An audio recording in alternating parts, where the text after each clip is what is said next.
And then Internet of Things. This might be difficult for you if you've never had this. Internet of Things is actually IoT. Qualcomm's big on IoT.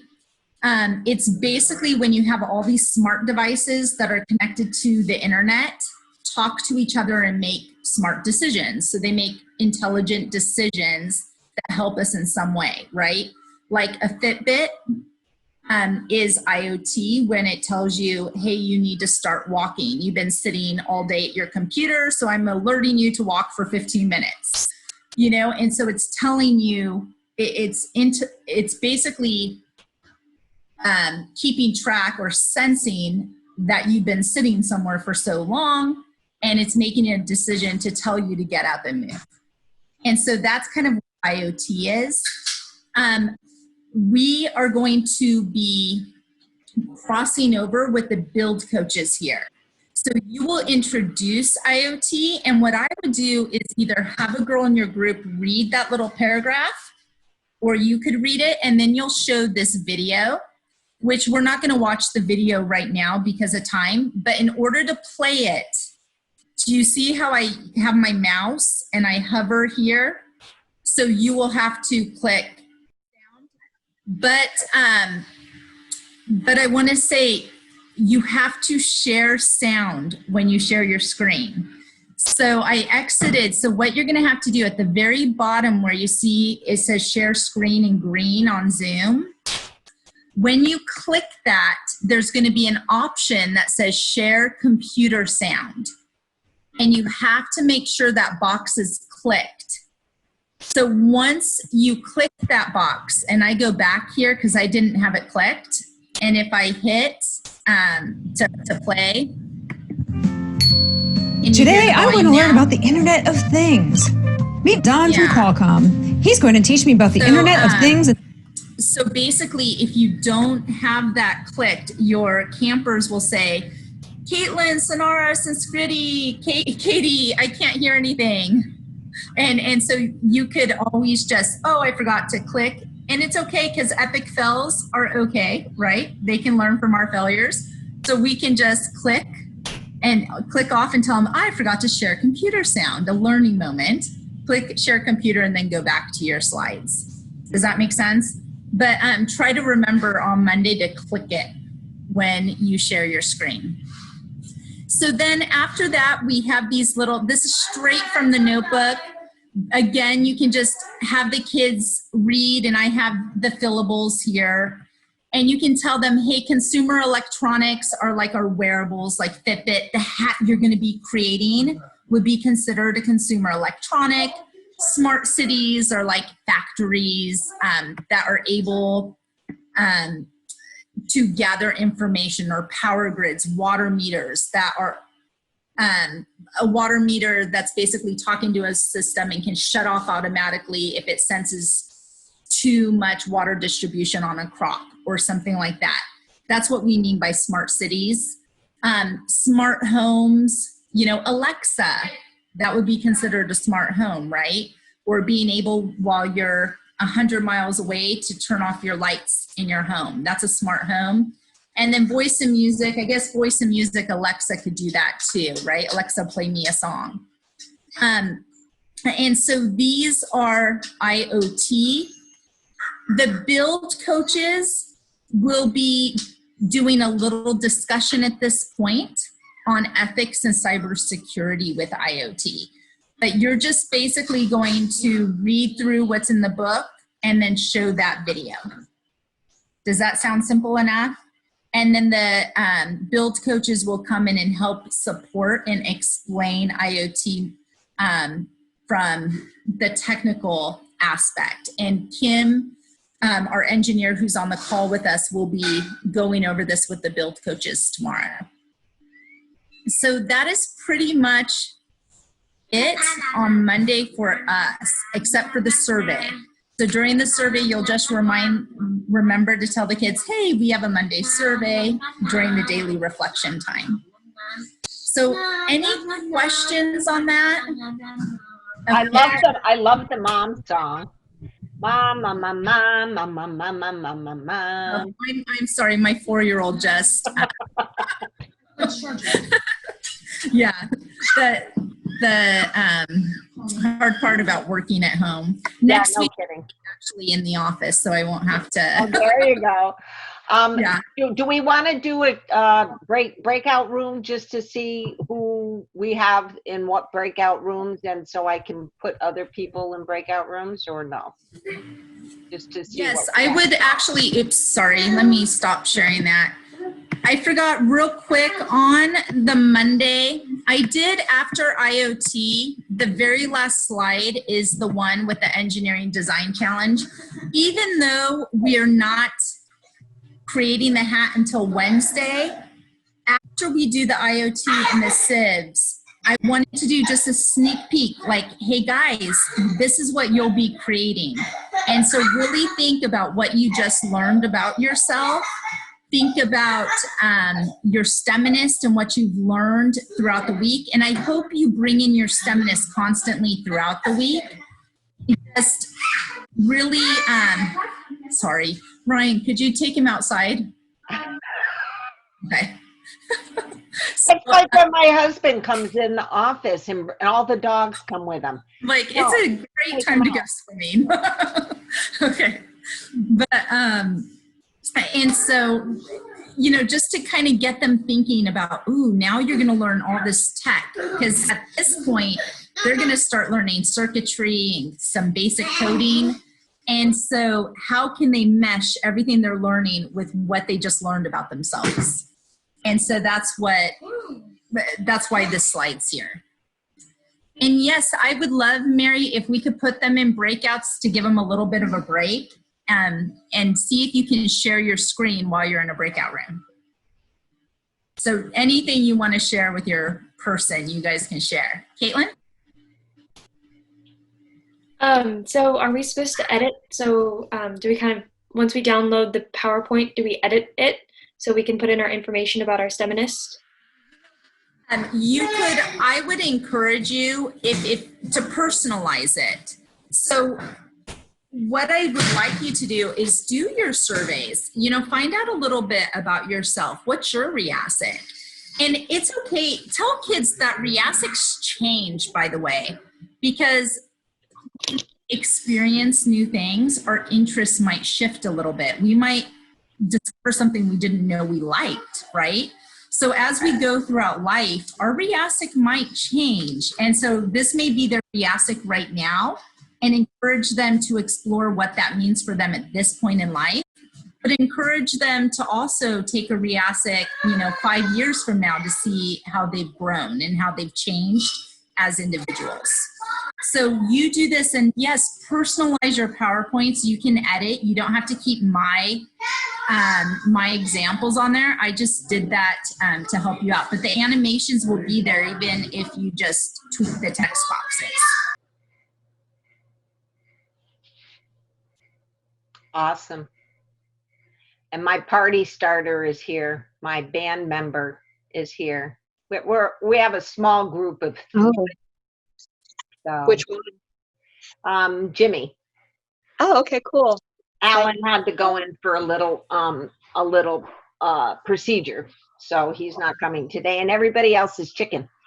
So I don't blame them, but you know, it's been the same crew for a long time, so it's not. Yeah, it's a question of like, how are you quarantining inside of that kind of thing? And I never go out, so I don't think I've left the house maybe 10 times in the last 6 months, maybe. Yeah. Yeah, you and I are in the same boat. Hooray for curbside pickup.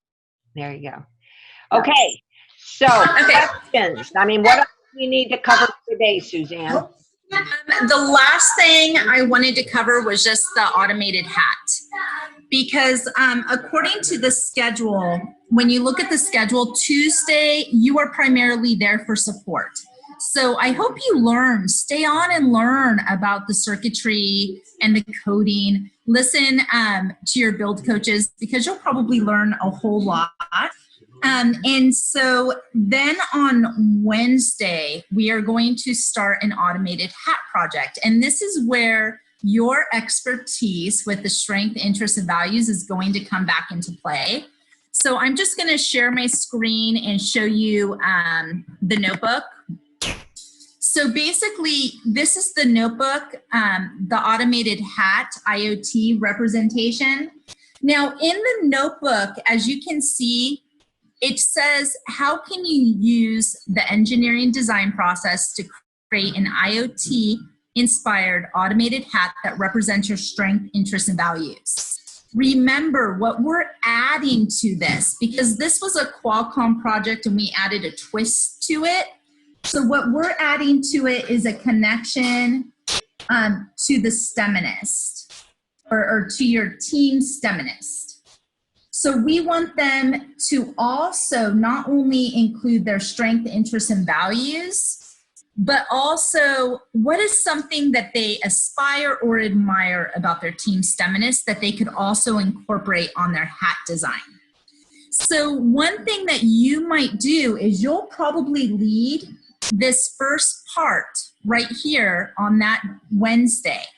So once the build coaches go over the engineering design challenge, you'll tell the student, you'll say, hey, now's the time to think back to the strengths, interests, and values that you identified on Monday. And I want you to choose one. I want you to choose your top strength, your top interest, and your top value.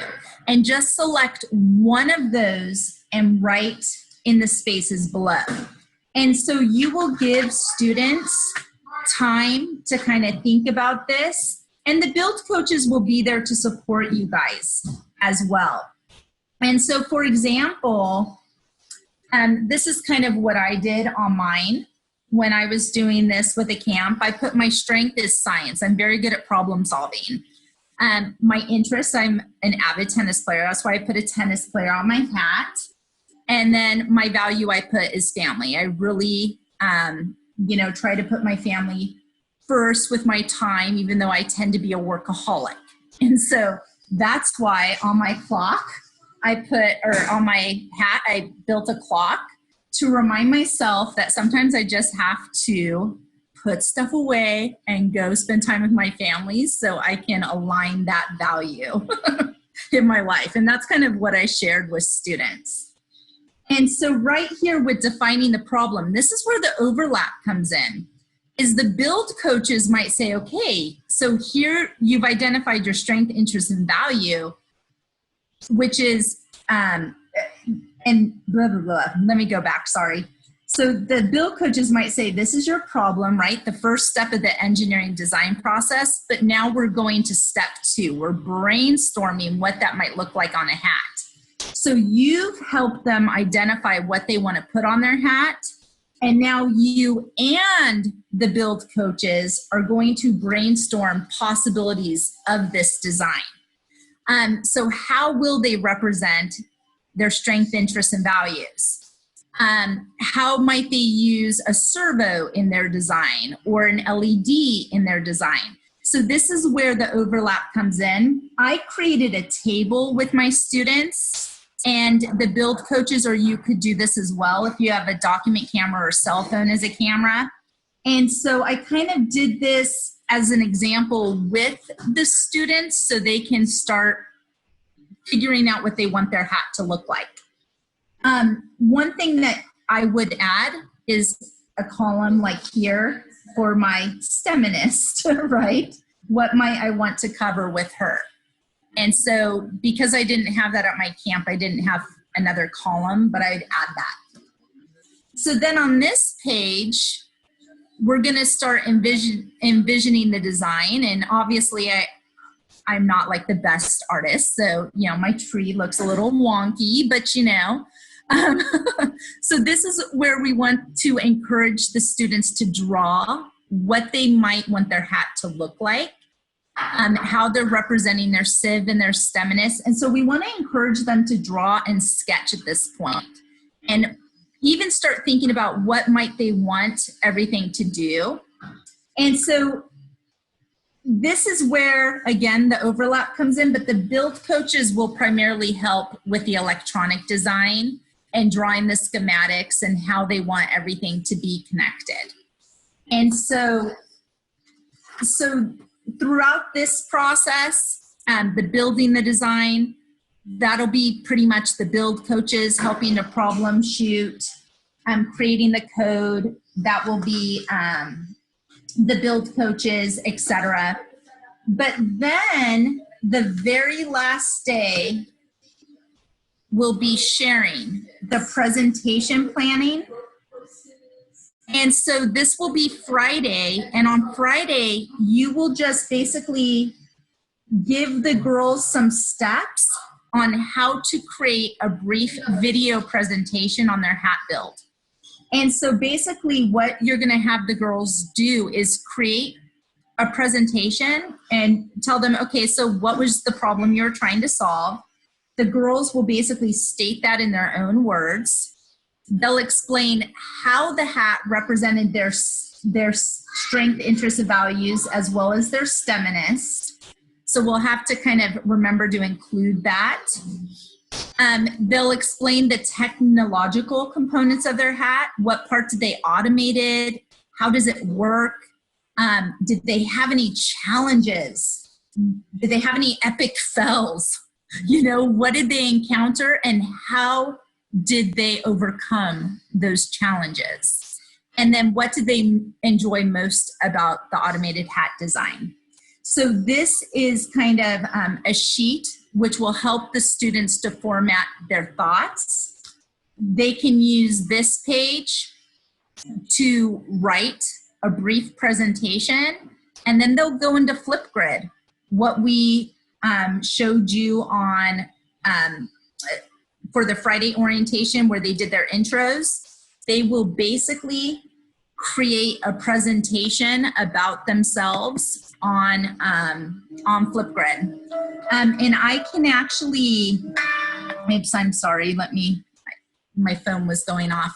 I could actually show you guys a video or an example of one if you like. I'd have to pull it up.